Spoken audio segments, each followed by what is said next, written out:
Hare Krishna, Bhagavad Gita as it is, chapter number 1, and today we are going to take the first 4 shlokas from the first chapter. Bhagavad Gita has got 18 chapters, 700 shlokas in total, out of which Krishna has spoken 574 shlokas. 84 shlokas are spoken by Arjun, 41 by Sanjay, and just 1 by Dhritarashtra. Dhritarashtra is the king of Hastinapur, and the first shloka has been spoken by Dhritarashtra. Dharma kshetre kurukshetre samvetayuyutsavah mamakaha pandavaschaiva kim akurvat Sanjaya. Dhritarashtra is addressing this shlok to Sanjay. And he is saying that Sanjay, please tell me, in Kurukshetra, my sons and the sons of Pandu, they have assembled. Samveta means assembled. And Yuyutsavaha means desiring to fight.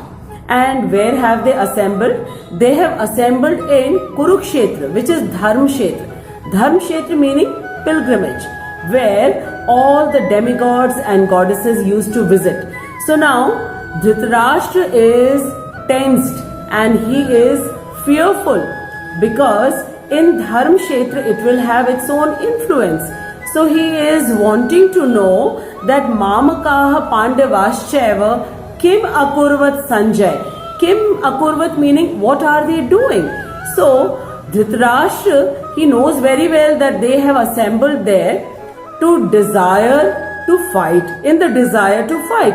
So then once they have reached over there, both the parties, the Kauravas and the Pandavas, so what will they do? Obviously they will fight, but here it is most important for us to understand that why is Dhritarashtra asking this question, Kim Akurvat Sanjay? He is asking this because the place is Kurukshetra, which is Dharmkshetra, and every place has got its own influence. So now, Dhritarashtra is thinking that will it be a possibility that my sons who have gone there to fight, their mind will change and they will think that, what is the use of fighting with my brothers and let us not fight. So this internal desire of Dhritarashtra that, his sons should win, and this is coming out very clearly from this shloka. And Srila Prabhupada explains that the role of a king, the role of a government is like this, that it should be completely impartial, meaning it should not make any difference. So Dhritarashtra is the king and he is supposed to be equal to everyone. But here he doesn't want that his brother's sons, the younger brother's sons, Pandu's sons, that is the Pandavas, they should get the Hastinapur. He wants that he should get it and his son should inherit it after him. So here the hidden desire of Dhritarashtra is coming out very, very clearly. And Srila Prabhupada says that since Krishna is present over there, so like the farmer, he removes all the unwanted weeds, the unwanted plants. So Krishna is going to remove all the irreligious people. Dhritarashtra's sons, all the Kauravas, they were always irreligious because Dhritarashtra was very jealous. He was very envious. Dhritarashtra was blind. So a blind person cannot be made king. So Pandu, his younger brother, he was made king. So after the death of Pandu, then because at that time the sons of Pandu, Yudhishthir, Bhim, Arjun, Nakul, Sahadev, they were all very young.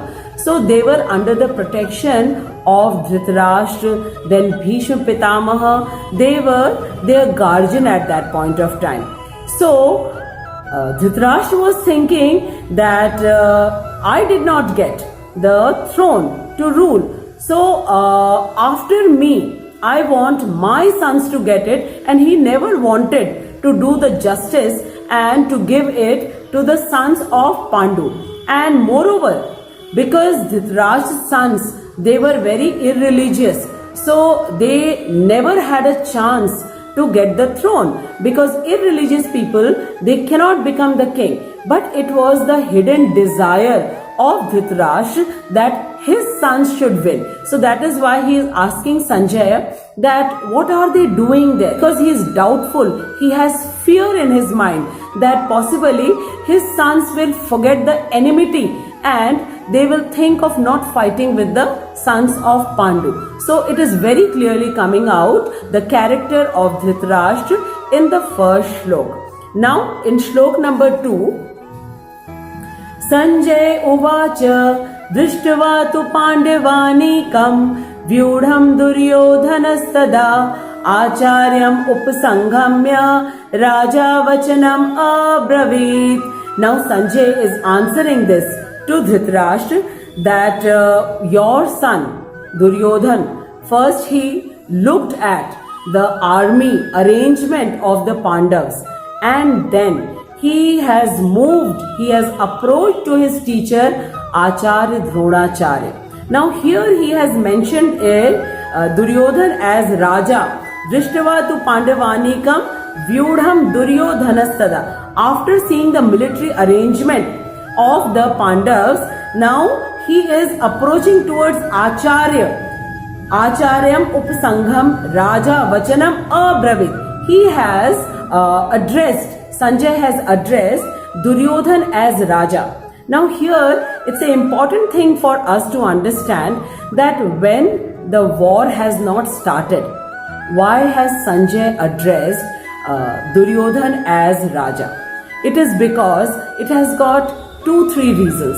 The reason number 1 is Sanjay is the minister in the kingdom of Hastinapur. So he has to please his king, Dhritarashtra. And Dhritarashtra used to feel very happy if somebody used to address Duryodhan as Raja, as king, because then he used to be very hopeful that his son is going to inherit after him.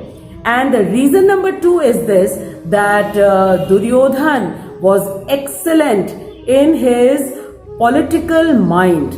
So that was his expertise. He knew whom to approach, what to speak and how much to speak.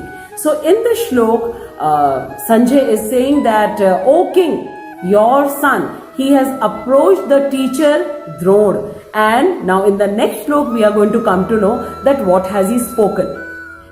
Pashyetam Pandu Putranam Acharyam Mahatem Chamum Vyudham Drupada Putrena Tav Shishyena Dhimata. Now in shlok number 3, he is saying Pashyatam. Pashyatam means after seeing.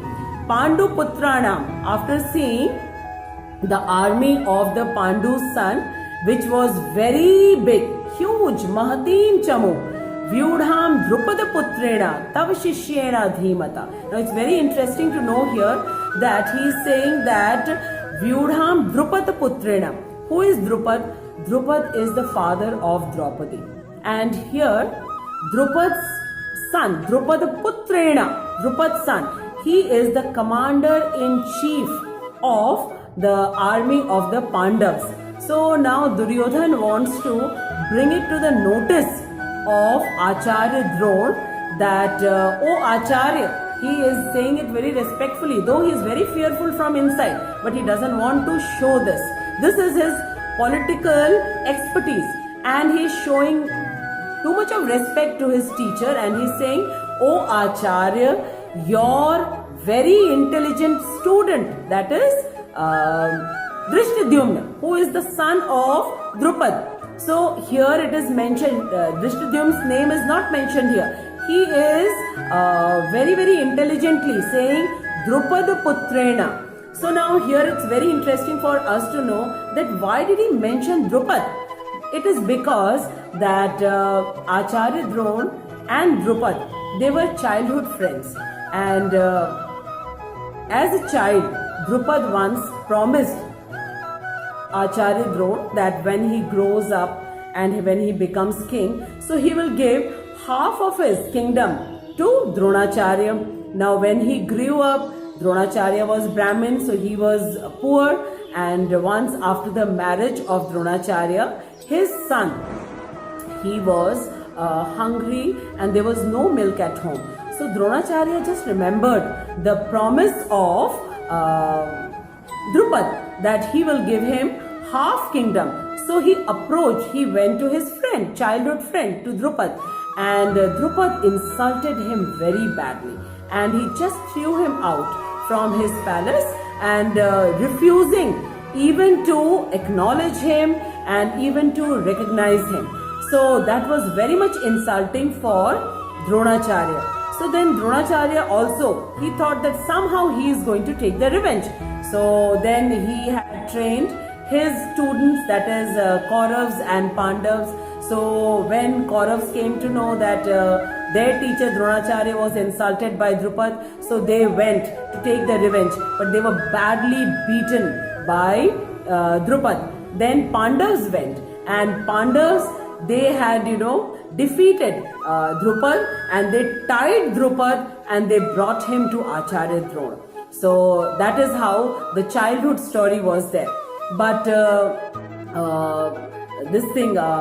Acharya Drona, he remembered this, that he went to ask just for a cow because his child was not getting milk, but this was refused by Drupad.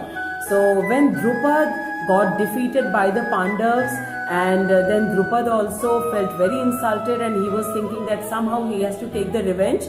So then he did a fire sacrifice, yagya, and then he prayed to have a son who will kill Dronacharya, who will kill Drona, and he got a son and he named him Drishtadyumna. So Dronacharya very well knew that Drupad has done a fire sacrifice and he has got a son who is going to kill him. But when Drupad approached Drona to give the warfare skills, to teach his son all the skills of war, Dronacharya did not refuse. So in the shlok number 3, this is the third verse, we come to know about Dronacharya's character, that Dronacharya, knowing fully well that Drupad's son is going to kill him, he did not refuse to teach him all the warfare skills. So here Srila Prabhupada says that a teacher's duty is like sun, giving sun rays and light to everyone.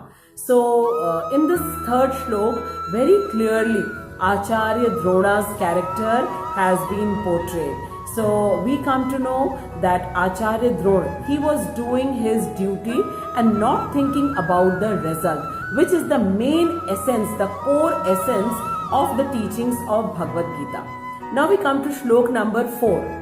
Atra shura maheshwasa bhimarjuna samayudhi yuyudhano viratascha drupadascha maharatha.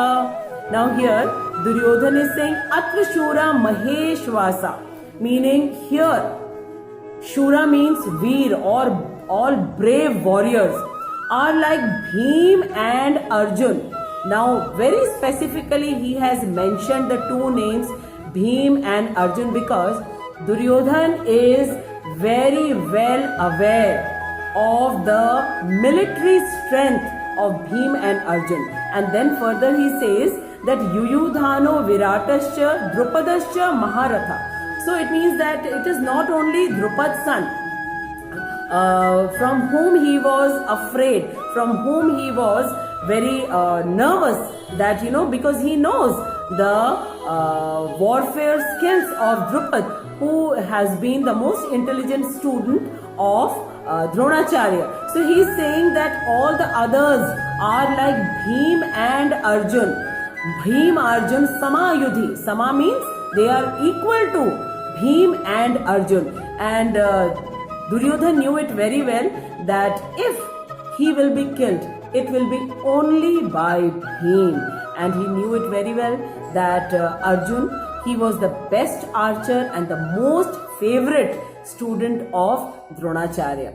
So the shlok number 4, it clearly brings out the fear of Duryodhan, that he is saying that all the others like Yuyudhano, then Virat, the king of Virat, and then Drupadascha is the son of Drupad, that is Drishtadyumna. They are all Maharathas. So in the first 4 shlokas, we have come to know that this is the setting of the warfare which is continuing.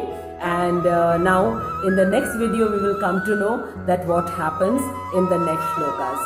Hare Krishna, please do write your comments, and I am sure you all will listen to Bhagavad Gita shlokas very attentively and share it with others.